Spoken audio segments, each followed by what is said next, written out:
Hello friends, Arvind study official में आप सभी का स्वागत है। तो आज के इस वीडियो में हम लोग शुरू करने वाले हैं भारतीय संविधान।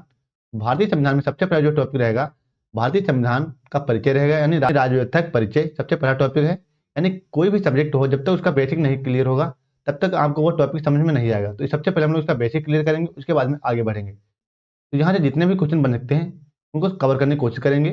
यानी एक भी क्वेश्चन छूटने वाला नहीं है आपका। चाहे आप किसी भी एग्जाम की तैयारी कर रहे हो, इस टॉपिक से तो आपका एक भी क्वेश्चन नहीं छूटेगा। सभी क्वेश्चन ऑनलाइनर में रहेंगे। इसका पीडीएफ भी आपको टेलीग्राम चैनल से मिल जाएगा। पहला क्वेश्चन है, किसी भी राज्य में विद्यमान तत्व हैं। तो विद्यमान जो तत्व हैं वो भूभाग हो गया, जनसंख्या, सरकार और संप्रभुता। ये चार तत्व जिसके पास होंगे वही राज्य कहलाएगा। यानी भूभाग का मतलब हो गया उसके पास एक भूमि होना चाहिए। दूसरा हो गया जनसंख्या, यानी भूमि पर निवास करने वाली जनसंख्या हो गई। तीसरा हो गया सरकार यानी भूभाग और जनसंख्या को नियंत्रण करने वाली।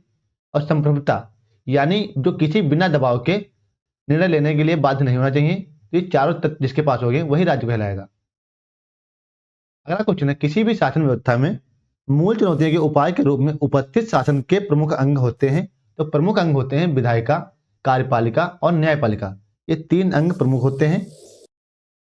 अगला क्वेश्चन है, किसी भी शासन व्यवस्था में विधायिका का कार्य होता है। तो विधायिका का कार्य होता है कानूनों का निर्माण करना। यानी जो विधायिका होता है उसका कार्य होता है कानूनों का निर्माण करना।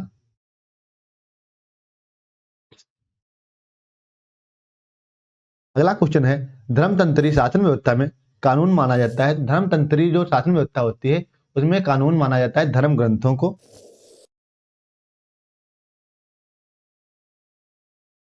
उसके बाद में अगला क्वेश्चन है, धर्मतंत्री शासन व्यवस्था में कानून का अंतिम व्याख्याकार माना जाता है।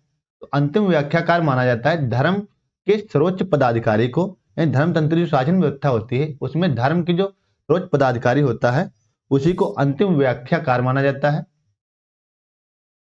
अगला क्वेश्चन है, वर्तमान राजनीतिक व्यवस्थाओं में विधायिका आमतौर पर मिलकर बनी होती है। तो विधायिका आमतौर पर दो सदनों से मिलकर बनी होती है। तो पहला सदन हो जाएगा राज्यसभा और दूसरा सदन हो जाएगा लोकसभा। लोकसभा निचला सदन होता है जबकि राज्यसभा उच्च सदन होता है। इन दो सदनों से मिलकर बनी होती है विधायिका।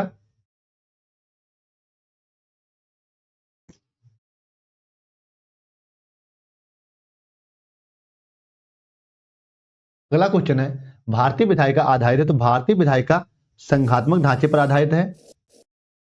उसके बाद में अगला क्वेश्चन है, शासन व्यवस्था में कार्यपालिका का अर्थ होता है। तो शासन व्यवस्था में जो कार्यपालिका का अर्थ होता है वो विधायिका द्वारा निर्मित कानूनों के अनुसार ही शासन चलाना होता है। यानी जो विधायिका द्वारा कानून निर्मित किए जाते हैं उनके अनुसार शासन चलाना किसका कार्य होता है। तो यह कार्य कार्यपालिका का होता है। उसके बाद में अगला क्वेश्चन है, शासन व्यवस्था के अंतर्गत न्यायपालिका का प्रमुख कार्य होता है। तो प्रमुख कार्य होता है विधायिका द्वारा निर्मित कानूनों के अनुसार विभिन्न विवादों का समाधान करना।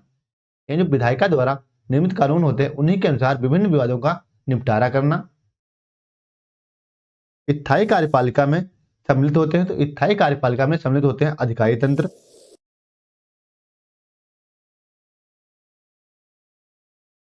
अगला क्वेश्चन है, शासन प्रणाली में न्यायपालिका की शक्तियां होती हैं। तो न्यायपालिका की जो शक्तियां होती हैं शासन प्रणाली में वो अधिक होती हैं। अगला क्वेश्चन है, न्यायपालिका के संबंध में कानून के प्रमुख प्रकार हैं। तो कानून के जो प्रमुख प्रकार हैं वो सकारात्मक विधि हो गई, प्राकृतिक विधि हो गई, लोक विधि और ईश्वरी विधि। ये न्यायपालिका के संबंध में कानून के प्रमुख प्रकार होते हैं। अगला क्वेश्चन है, वह स्थिति जिसमें न्यायपालिका बढ़ चढ़कर कार्य करती है और विधायिका वह कार्यपालिका के लिए निश्चित किए गए कार्यों में भी दखल देती है, वह कहलाती है न्यायिक सक्रियतावाद। के बाद में अगला क्वेश्चन है, शासन समूह में शामिल व्यक्तियों की व्याख्या के आधार पर शासन प्रणालियों के प्रमुख प्रकार है। तो प्रमुख प्रकार हो जाएंगे राजतंत्र, जिसे कह सकते हैं तानाशाही, अल्पतंत्र या गुटतंत्र व लोकतंत्र। इसके बाद में अगला क्वेश्चन हो जाएगा, संवैधानिक सरकार का अर्थ है संविधान द्वारा सीमित व नियंत्रित सरकार, यानी संविधान के दायरे में रहकर कार्य करना। अगला क्वेश्चन है, केंद्र तथा प्रांतों के संबंधों के आधार पर शासन प्रणालियां मुख्यतः होती हैं। तो शासन प्रणालियां मुख्यतः तीन प्रकार की होती हैं, परिसंघात्मक, संघात्मक और एकात्मक। ये 3 प्रकार की शासन व्यवस्थाएं यानी शासन प्रणालियां होती हैं। उसके बाद में अगला क्वेश्चन है, अविनाशी राज्य का अविनाशी संगठन कहा जाता है। तो अविनाशी राज्य का अविनाशी संगठन कहा जाता है संघात्मक शासन प्रणाली को कहा जाता है। एकात्मक शासन प्रणाली महत्वपूर्ण होती है। तो एकात्मक शासन प्रणाली महत्वपूर्ण होता है केंद्र के लिए। उसके बाद में अगला क्वेश्चन है, सबसे पुराना लिखित संविधान है। तो सबसे पुराना लिखित संविधान संयुक्त राज्य अमेरिका का है, जबकि सबसे बड़ा लिखित संविधान किसका है? भारत देश का है।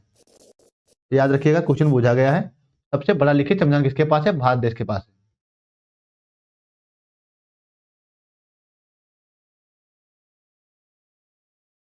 अगला क्वेश्चन है, जनता और शासन के संपर्क के आधार पर लोकतंत्र के प्रकार होते हैं। यानी जनता और शासन के संपर्क के आधार पर लोकतंत्र के जो प्रकार होते हैं वो प्रत्यक्ष और लोकतंत्र व अप्रत्यक्ष लोकतंत्र, यानी 2 प्रकार के होते हैं। विचारधारा के आधार पर लोकतंत्र के प्रकार होते हैं। तो विचारधारा के आधार पर जो लोकतंत्र के प्रकार होते हैं वो लोकवादी लोकतंत्र व समाजवादी लोकतंत्र 2 प्रकार का होता है।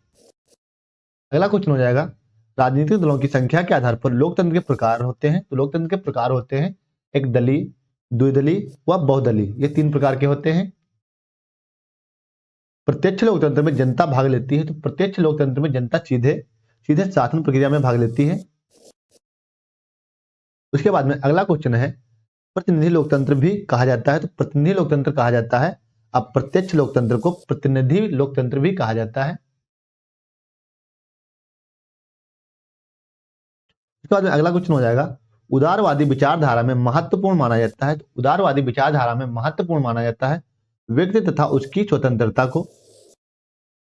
उसके बाद में अगला क्वेश्चन है, अमेरिका, ऑस्ट्रेलिया, ब्रिटेन, जर्मनी और इटली आधारित हैं। तो ये आधारित है उदारवादी लोकतंत्र की विचारधारा पर। चीन की शासन प्रणाली है। तो चीन की जो शासन प्रणाली है वो एक दलीय है, यानी साम्यवादी है।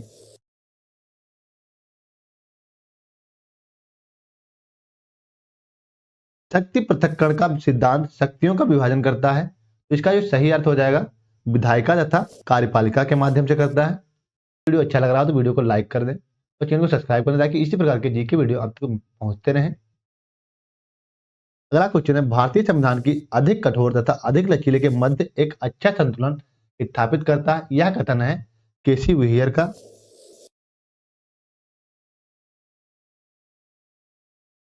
संविधान को संघात्मक के तंग ढांचे में नहीं डाला गया है।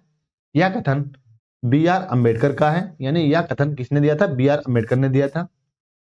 मिथकों और कहावतों के रूप में प्रशासन के सिद्धांतों को अस्वीकार किया है। तो जो अस्वीकार किया है वो हर्बर्ट साइमन ने किया है।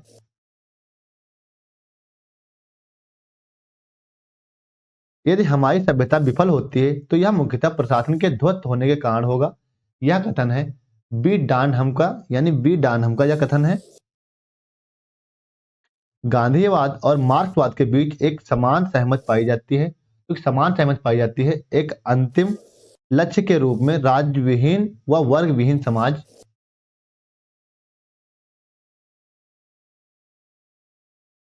उसके बाद में अगला क्वेश्चन है, विधि तथा स्वाधीनता के संबंध में प्रसिद्ध विद्वान जॉन लॉक ने कहा है, जहां कोई विधि नहीं वहां कोई स्वाधीनता नहीं। संवैधानिक सरकार राज्य की सत्ता पर प्रभावकारी नियंत्रण लगाती है। तो इसका जो अर्थ हो जाएगा व्यक्ति की स्वतंत्रता हेतु संकीर्ण राजनीतिक संस्कृति सामान्यता देखी जाती है। तो यह देखी जाती है विकासशील समाज में। तो इस वीडियो में इतना ही। अगर वीडियो अच्छा लगा तो वीडियो को लाइक करें, चैनल को सब्सक्राइब कर लें ताकि इसी प्रकार के जीके वीडियो आप तक पहुंचते रहें। इस वीडियो का पीडीएफ आपको टेलीग्राम चैनल पर मिल जाएगा, वहां से आप इसे डाउनलोड कर पाएंगे।